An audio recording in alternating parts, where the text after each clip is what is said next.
Cattleman Willie Clay's farming operation near West Point, Mississippi is a source of pride and joy to him. Today we're on Willie Clay's farm, which is north of West Point in the northeast part of Clay County. And we're here with him, and we'll be looking at some of the practices that he's done through EQIP and CSP on his farm. It's approximately 47 acres. It's mainly cool season grasses, a lot of fescue and clover, and then he's got some summer grazing as well, which would be Dallas grass, some millet, a little bit of probably some crabgrass and Bermuda grass in places as well. After working in the retail industry for 7 years in Memphis, Tennessee, Clay decided to return home to Mississippi and assist his brother, who hauled livestock part-time. After graduating from Russ College, I worked in retailing for 7 years. I was still managing in Memphis. During that period of time, I managed three different stores.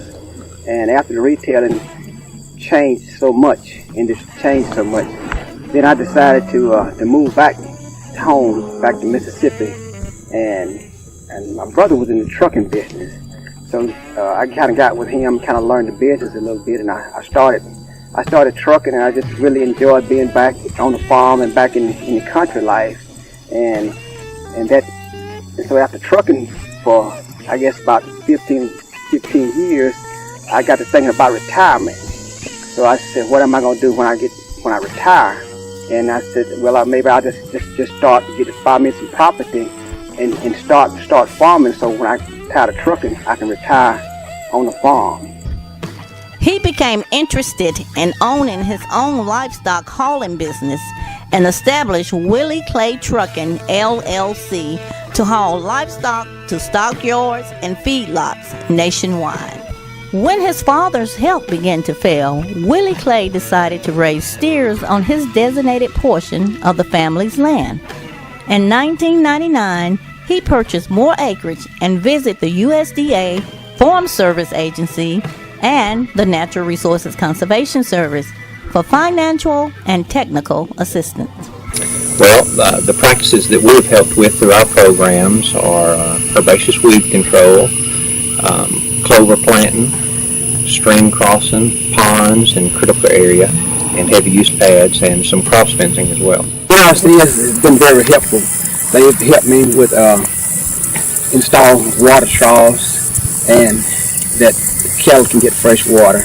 And they've also helped with stream crossing, and that's very important because in the winter time it gets so muddy in the stream that the cattle can't cross. It's difficult for them to cross, and then I can also drive my vehicle across the streams and without fear of getting stuck. So that's been also important, and that keeps the cattle out of the streams also from drinking that water that's coming down the stream.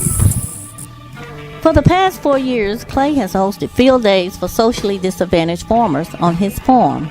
He is committed to sharing the knowledge he has gained with his fellow Mississippi farmers.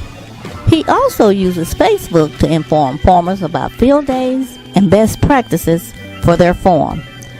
What's some of the most things that's been successful to me is in the beginning is getting connected with the NRCS and the FSA and some of the other different organizations that's because there are others around that's willing to help you, and depending on getting advice from some of the senior farmers, guys that's been in the business for a long time, because I've had lots of help from some of those other farmers that's in the area that's been farming for a long time, and the NRCS and the FSA, and they've worked diligently with me to help me achieve the level of success that I have achieved.